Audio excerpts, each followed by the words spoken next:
কিছুমান জহৰা 2014 চনৰ পিছত জন্ম হৈছে সিহঁতৰ ফেচবুকত ফেক একাউণ্ট খুলি সদায় মানুহক গালি গিলাচ পাৰি থাকে। কোনোবাই যদি কংগ্ৰেছৰ পক্ষত মাত মাতে, বিজেপিৰ বিৰুদ্ধে মাত মাতে, মুছলমানৰ পক্ষত মাত মাতে আৰু ভাল মানুহৰ পক্ষত মাত মাতে, ইহঁত কি কৰিব? আহি পেলাই গালি গিলাচ পাৰি থাকিব, এনেতেই গালি গিলাচ পাৰি থাকিব।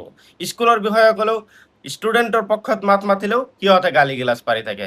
মানে ইহঁত হৈছে পৃথিৱীৰ একেবাৰে জহৰাতকৈ জহৰা প্ৰাণী। এই ভাৰতত জন্ম লৈছে 2014 চনৰ পিছত।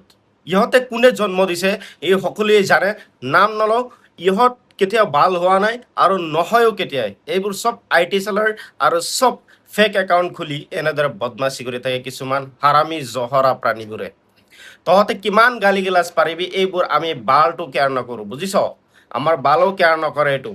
তহঁতে কিমান গালি গিলাচ পাৰি থাকিব পাৰি থাক, আমি যিমান ভিডিঅ' বনাই থাকিব পাৰিম সিমান পাৰি কৰি থাকিম। তহঁতে যি কৰিব পাৰ কৰ, আমাৰ যি কৰিব লগা আছে আমি কৰি থাকিম, বুজিছ? তহঁতৰ গালি গিলাচে আমাৰ ভিডিঅ' বন্ধ নহয়, মনত ৰাখিবি চালা অন্ধ ভক্ত চুত মাৰানি।